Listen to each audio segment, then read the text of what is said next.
Welcome, everybody, to another episode of Tax Sale Insiders. I'm your host. I'm Brian Seidensticker, CEO of Tax Sale Resources. With me today, we're venturing a little bit outside the tax sales space. John Casmon, who's a multifamily syndicator, host of an excellent podcast called Multifamily Insights. Welcome, John. Thanks for joining us. Absolutely. Hey, Brian, thank you for having me today. I'm excited to be here. I know it's a little bit different than what you're used to talking about, but I hope all your listeners enjoy our conversation. Yeah. Well, I think just right off the bat, I got to give you mad kudos for how awesome your podcast production process is. And so, you guys tell us a little bit about Multifamily Insights. Yeah, man. So I've been doing the Multifamily Insights podcast for, I think, 7, almost going on 8 years now. And it's a show really meant to help people learn how to be better multifamily investors. I'm not sure about your audience, but most of our listeners started off, with an interest in passive income, building up a rental portfolio. But like most investors, you run into a challenge. In our case, the challenge was, how do I scale? How do I stop competing with the family that sees this house as, their future home. And I just really want to be an investor. And for many people, getting into multifamily is one of the paths there. But then you got a lot of competition. There's so many other things to overcome. So we get into some of the insights, tricks, tips, and tools that help investors scale a portfolio. So we talked to guests about a lot of different topics, from raising capital to, doing a syndication or joint venture, partnering with other investors, analyzing deals, building up broker relationships. How do you find deals? How do you analyze deals? How do you get the capital together for deals? How do you operate the deals? So there's certainly a lot of different things to talk about. So we've been doing that show over 700 episodes and counting, but really excited to continue to do that work for other investors looking to scale within multifamily. Well, it's I know, I guess I was lucky enough to be on your podcast. We talked a little bit about utilizing tax sales and acquiring multifamily, which I would say is a very, very small percentage of potential questions and everything that goes into acquiring and managing multifamily. And so I guess anybody that's listening to this going, maybe that's something I want to get into, I would highly recommend John's podcast and doing that. Okay, I guess I couldn't help but notice in your background, John, you got, I would say, very high level marketing experience working with groups like, GM and Nike and Coors Light. And, I loved asking this question for tax sale guys, but just in general, how did you go from the marketing world and what's your background? How'd you end up with multifamily? Yeah, I spent 15 years in corporate America doing marketing for some of the companies you mentioned, Nike, Coors Light, Mountain Dew. I was actually at General Motors for about 5 years, but I was there when we went through bankruptcy. And I watched that firsthand, and that made me realize, hey, you know what? You need a plan B. Real estate became something I felt I could do. So started to learn more about real estate investing, bought a 2-unit building, bought a 3-unit building. Both of those projects did well. And then I was trying to figure out how to scale. So I ended up buying an 8-unit building. And I did a flip project. Flip project did not go great, but nonetheless, I was trying to scale. My plan was to take the profits from that flip and reinvest it into more multifamily. But I ran into an issue and I lost the job I had. That company ended up going into bankruptcy as well. And that's around the time I was super stressed out and realized that I was on the right path, but just things weren't clicking. I didn't have enough passive income to replace my day job. My wife was pregnant with our second child, so I'm sitting here trying to figure out how we're gonna, take care of all of this with the bills growing. And I started to open up to different options, man. I started to listen to anything and everything I could, reading books, reading articles, getting on Bigger Pockets. And I remember hearing a radio ad for one of those like free seminars, right? So I ended up trekking down, going to the free seminar, liked it enough to pay for the 3-day event that they were having. And at that 3-day event, they went with a really, really hard sales pitch. And the first day, my wife and I considered it. Day 2, we were like, ooh, yeah, this feels dirty. So day 3, we actually ditched it and went to the library, and we just went and grabbed some books off the shelves, and we started going through our resources, and we came with a game plan. And part of that game plan was just to leverage the resources we already had access to. That led to so many things, but mainly it led to me meeting my mentor, My mentor was raising capital, working with OPM, other people's money, and he taught me how to do the same thing. So the next deal I did, again, 8 units was the last multifamily deal I did up to that point. The very next deal I did was 192 units. Now I did that with partners. I didn't do it all by myself. I did that with partners, but that introduced me to this world of syndication. And ultimately that's where I focused ever since. Today, we've invested over $150 million worth of apartments as general partners, and we continue to seek out larger apartment deals today. That's awesome. That's awesome. Talk about a journey, right? There's nothing like some pressure to make you be creative. And ultimately, I don't know if you feel the same way, as like when I look back on every point of pressure in my life, it resulted in something much more positive coming out of that. Do you feel the same? Yeah, absolutely. And it's tough when you're in it though, right? Because when you're Yeah. in it, Oh, yeah. I mean, you know, you're just trying not to drown. And I remember specifically, you know, at that time period where the company I went for, they went bankrupt, but the owners basically said, hey, just try to keep servicing our clients and we'll figure it out. We'll pay you guys out of pocket. So they were, you know, they were straight bootstrapping this thing, trying to figure something out. But I didn't, you know, every Friday or every other, whatever the payday was, I didn't know if my check was going to clear.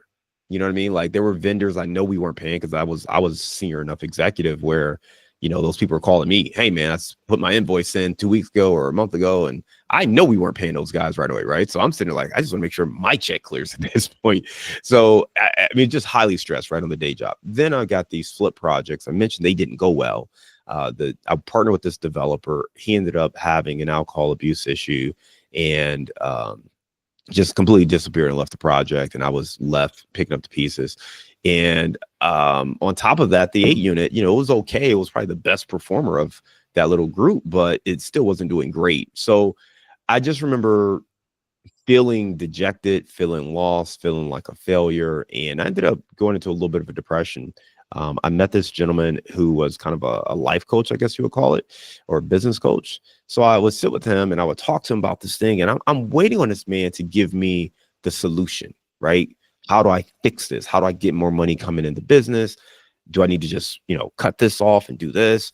And I would sit and talk to him. And I remember one day he looked at me and he leaned forward. And he said, John, it sounds like you're failing forward. And I said, what? That's what you got? Failing forward?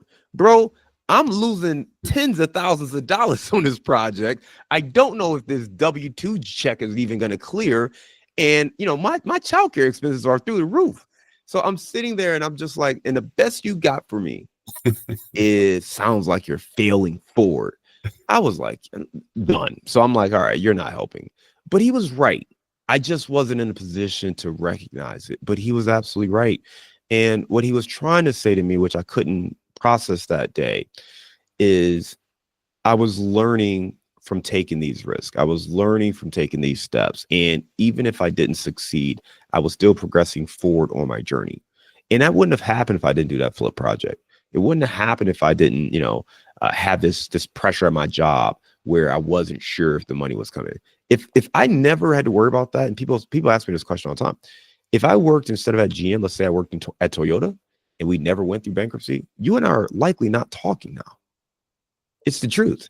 Like it forced me, when you're watching the news and you see your boss's boss on CNN, you're like, oh crap. Like you just told me it's okay, keep my head down. And you just told Anderson Cooper that if we don't sell 15 million vehicles as an industry this year, there's going to be major problems and consequences. What? I can't keep my head down. You can't get the troops to stay in line if you're telling everybody else, hey, we're in trouble.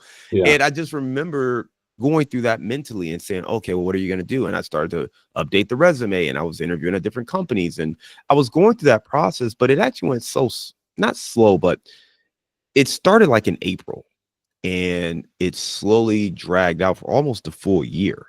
So it wasn't, you know, I had plenty of time to process and to think about this and what I wanted to do. And do I move and do I change companies?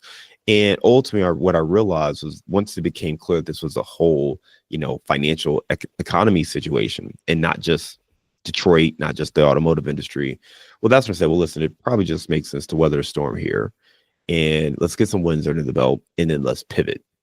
So I think going through all of that helps so much. And to your right, that's where the growth comes in. That's where the confidence comes in. And even to this day, like when you face these challenges, I can always look at those situations and say, hey, we've been through this before. It's okay. Let's control what we can control.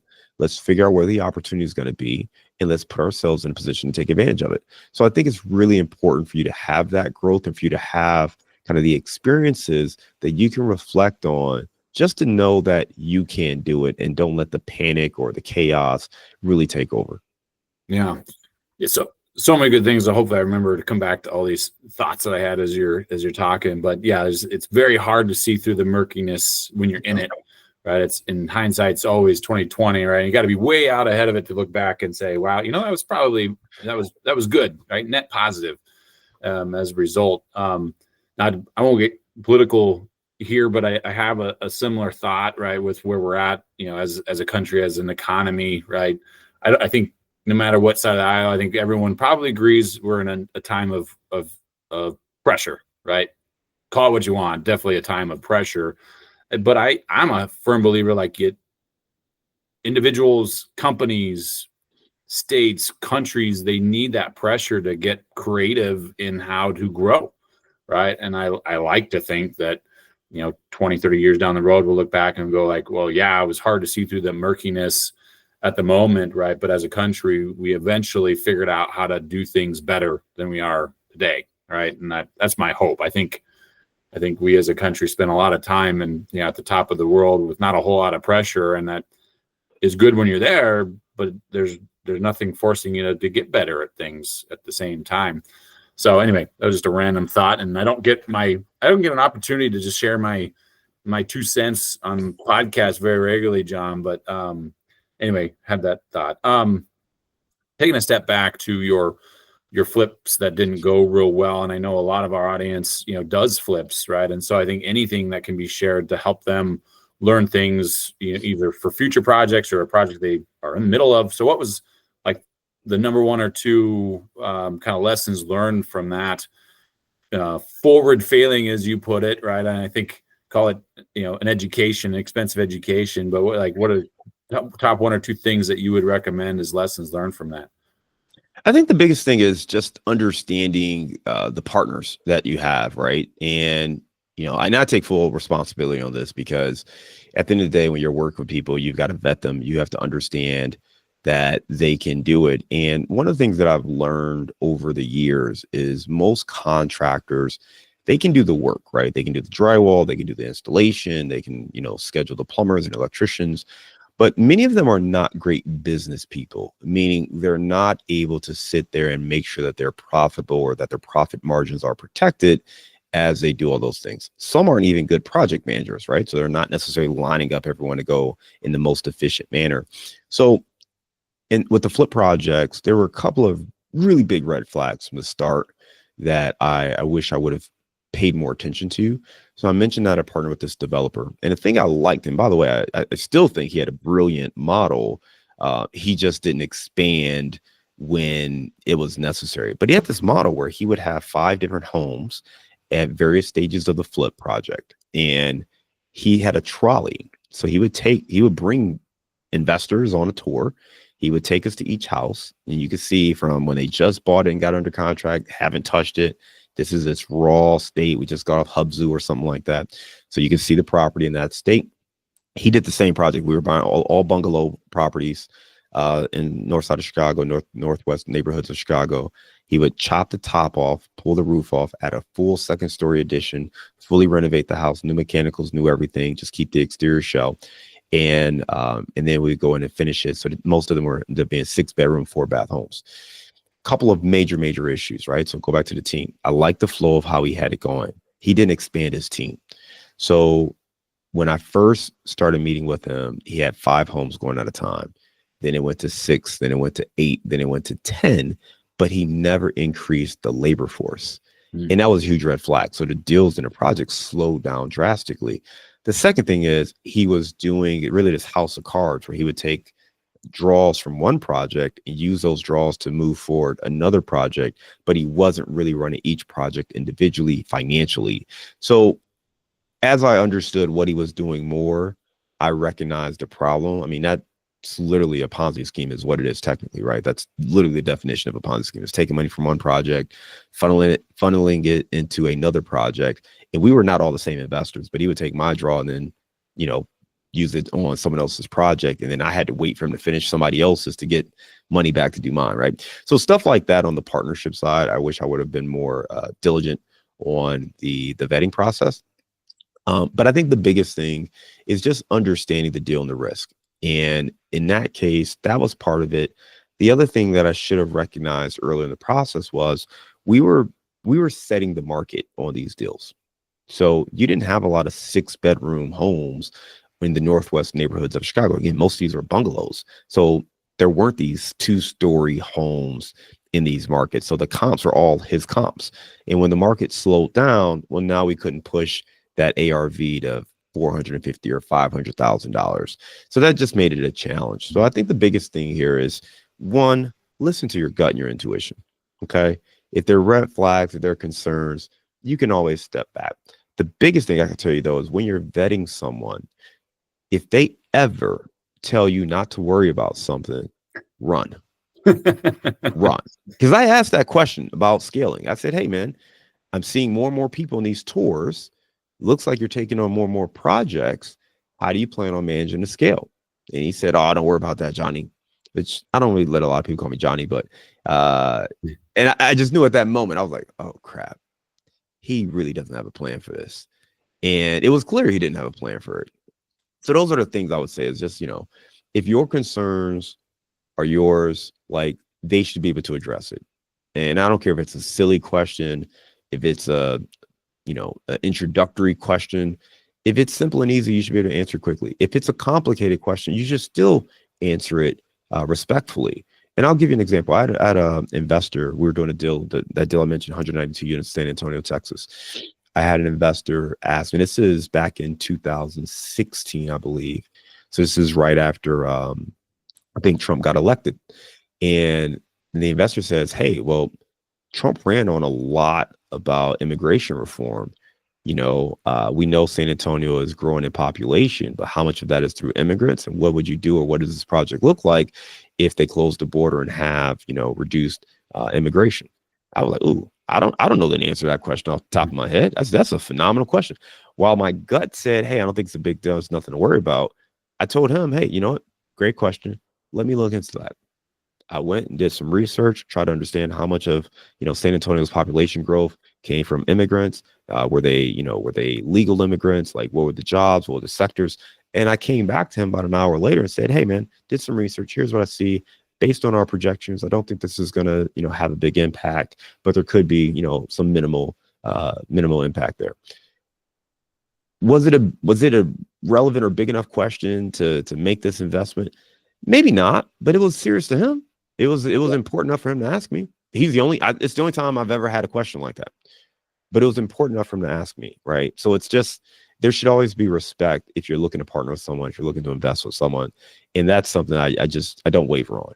If you don't respect me and respect my opinion before we invest or before we partner together, you certainly won't respect it once you're, you know, you no longer have leverage over my decision making. So yeah, so if I were to boil it down, so, you know, follow your gut, right? Usually it's right, if not always. I can't think of a time where it was wrong, but and then every question, maybe 2-part, right? Every question's valid, and if you ever get an answer from anybody, right, contractor, anybody's like, oh, don't worry about it, it's, you know, turn and run, right? That's probably a giant red flag. And you always end up having to worry about it. You know, I feel like every time someone's told me don't worry about it, like 3 months later, 6 months later, a year or two, like at some point, guess what? Now I'm worried about it. Yeah. Yeah. Don't worry about that roof. It's all right. Yeah. It was all right maybe 2 years ago, and now there's a hole. Yeah. Yeah. All right. Well, thank you for that insight. I think definitely curious of how this multifamily syndication works. So can you help me and the audience kind of understand? I have zero experience doing this. So how does that work? Yeah. Well, let me say one thing, right? So when I started off, even before the flip projects, always wanted to do multifamily. And the flip projects to me were always just the means to do more multifamily. So as I look back, I wish I wouldn't have done the flips, only because it was more of it kind of derailed me from what I was trying to do. And I don't think I would have made those same mistakes if I was focused on a multifamily project. With that said, one of the things I love about multifamily and the way we operate is we typically buy value add deals, which means we're buying existing properties that are already cash flowing or already have some level of income coming through, and we're putting in a business plans to generate more cash. The problem with flipping for me was there was no money coming through, right? I just was losing money every month. And then the plan is you go quickly with the renovation so you can get done, you can sell it, and then you make your money, but it's also a one-time thing. So that was the issue I had with the flip projects, where not only, from a personnel standpoint, did it not work, but just as a strategy, I'm buying a property, I've got my holding costs, I've got my renovation costs, I'm pouring money into this project every month until it's done. And then I'm listing it, and then I'm waiting to get to the closing table so I can get all my money back plus my profits. But then I'm done with the project and have to go start over again, right? So it's just really inefficient. With multifamily, I'm buying a project that's making money day one. I'm going to put money into it to make more money, to drive up the revenue. I'm going to be able to cash flow that property, and then I can refinance, I can sell, I can do whatever I want down the road. So what we do in the syndication world is we actually partner with other investors to buy these large apartments. So if you've ever been driving down the street, you see an apartment building, let's call it 123 Main Street, you may think that that belongs just to the uber rich, right? The truth is there are everyday people like you and I who are pooling our dollars together to go out there and buy those projects. And the way it works is there's two groups. One's a general partnership group. The other is a limited partnership group.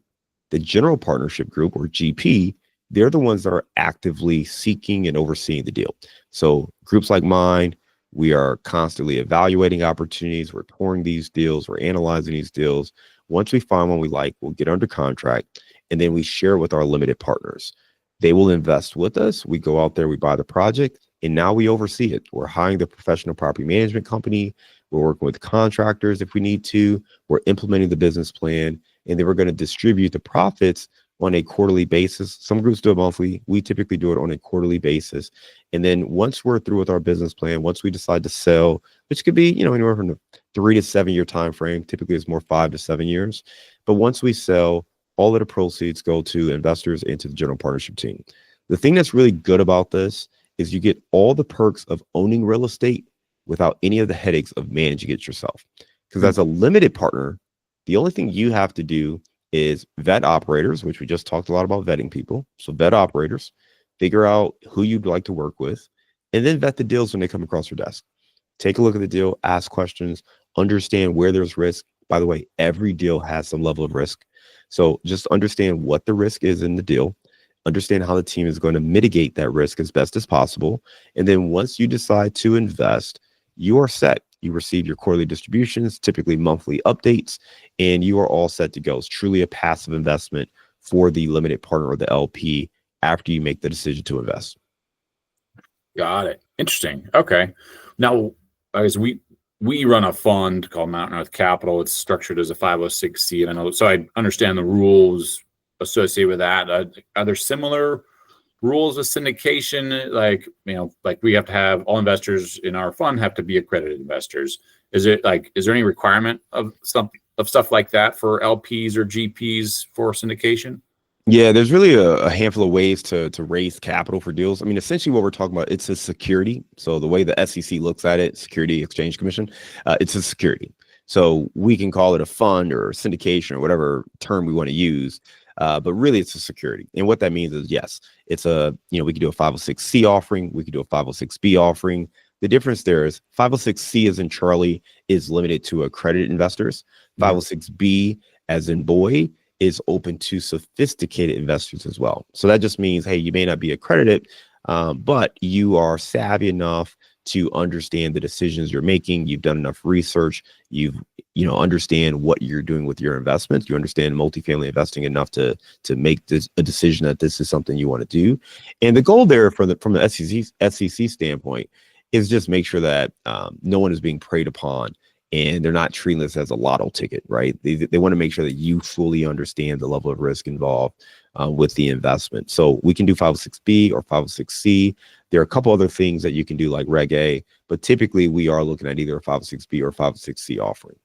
Got it. And so, and then each building is a separate offering depending on what makes sense for that deal. Okay, and that's Yeah, all. our investors get to choose on a deal by deal basis. So you may love one of the deals we put in front of you. You may not like another deal, or the timing may not be right. So you can select and choose which ones you want to be involved with. Got it. Okay, and as an LP, I don't have to worry about all those things. That the structure and documents, all that. That's really what the part of the GP's job and on each deal. Correct. Yeah, exactly. So we're going to work with the SEC attorney. We're going to put together the subscription documents. We're going to put together the operating agreement. All of that will be available for the LPs to review and ask questions about if they have any questions. We're also going to put together our pro forma. So you'll see what are the projections that we have, and they can check all of that out. And if anyone's interested, I actually put together a guide. It's 7 questions you must ask before investing in apartments. So I think it's really helpful for people when they're wrapping their heads around this. Even if you're active yourself, if you want to do your own deals, like, you should be asking yourself certain questions to make sure you're not investing in the wrong thing. So we have that available on our website, casmoncapital.com/7 questions. We've you answered my next question, which was going to be where to find that handout. Awesome. Yeah. Well, I think let's. I like this concept. I totally stole this idea from another podcast I listened to called Carve Outs, John. And so we're going to take a total departure about anything we've been talking about so far. And I'd say two carve outs. And what I mean by that are things that you've come across, gadgets, word of advice, quotes that you can offer the audience, for helping them, and better their lives, better their business, whatever it may be. Do you have two carve outs that you could offer? There are a lot of different ways to go with this. I'm going to give one book first, though. So there are a number of books that I've read this year that have really helped me sharpen my mind. I think the one that's probably the most impactful is Who Not How, and it's a fairly straightforward book, but it's one that can save you so much time. When you're trying to think through different strategies and, how do I do this or how do I do that, you can waste and burn a lot of energy, right? Trying to solve a problem that you probably don't know the answer to, versus just saying, who can help me with this, or who can do this for me, right? And that saves so much time. So, instead of me trying to sit here and figure out, man, how do I get these tax sales properties, right? Like, call Brian. Right? Why would I waste my time with that? I can just reach out to Brian and his team and let him guide us through the process, right? I'm trying to figure out now, we've got a pretty big exit coming on one of our deals, and we're going to have a nice influx of capital, but I'm also now trying to figure out the tax implications. And my wife and I are sitting down, we're talking about it. I'm like, call my tax guy over here. Let him figure this out. Like, here's what's happening. Here's all the information. What should I do? So Who Not How is great. And it's not just for tax situations, but also for scaling a business, for hiring, for different projects, all those kind of things. I coach my kids in sports, right? I coach football, I coach wrestling. And I was dealing with something last year. My team, like, oh man, we're not getting the progress we need. I don't think we approached this all season the right way. Man, I'm just sitting here, I'm starting to research, how to do an install plan. I said, wait a minute. I know a guy who was the head coach at a team that literally went to the high school state championship game. I'm just going to call him. Hey, man. What do you do, huh? He was like, yo, come over to my office. Let's sit down. Awesome, right? So Who Not How, it's a phenomenal book, straightforward read. You'll get the concept right away, but the examples really, really hone in on the concept. So I love it. The other one, I want to give a tech gadget. I just think there's so much cool stuff out there. Obviously, there's ChatGPT and some tools there. I would tell you to go kind of beyond just ChatGPT when you're looking at AI. There's a tool I'm starting to incorporate more now. It's I forget the name of it though. My assistant is the main one that uses it. But what we do is when I'm having conversations with investors, it can give me more context of who I'm talking to and kind of their communication style. So you can do that in ChatGPT. It can scan your LinkedIn profile and or your social media post, and that way you just get a vibe of who you're talking to. So that's a great tool there. There's one we use for content. So I'm right now using it to help me find, hey, how do I learn about a certain topic, or what are people searching for? There's one called Answer the Public, I believe is what it's called. Okay. So if you're a content creator, or you're looking to work with others, that's another great resource just to help you understand, well, what kind of questions do people have, and how do you do a better job of engaging and creating content they're looking for. Awesome. Well, I'll have you email over the links to those tools you just mentioned. We'll put those in the notes for everybody listening. Well, John, I guess I want to thank you again, but before we go, if somebody wants to reach out to you and talk to you about Casmon Group, or just syndication in general, how can I do that? Yeah, I would say we've got the guide I mentioned, the 7 questions guide. If you want to reach out directly, you can just go to our website. On our website, we have a link to book a call. We have a ton of other resources, including 35 hacks to find the best places to invest. We have a sample deal package. So if you want to wrap your head around what these deals kind of look like, that's there. We have about, I think, 7 hours of webinar content we've done, everything from raising capital to analyzing deals and stuff like that. So check out the website. Plenty of great resources there. It's at casmoncapital.com. casmoncapital.com. Well, John, thank you again for joining us. I feel like I'll be asking you to join us again in the future. And everybody listening, hope you learned something. This is a little different than our normal content. I would say in general, John, this is usually I'm interviewing attorneys, and it's really good for tax sale investors, but it's also pretty dense stuff that I jokingly tell folks, listen to it right before bed. You'll retain the first 5 minutes and then they'll be out. But I think this one is a lot more interesting in general. So thank you again, and good luck, everybody. Thanks, Brian.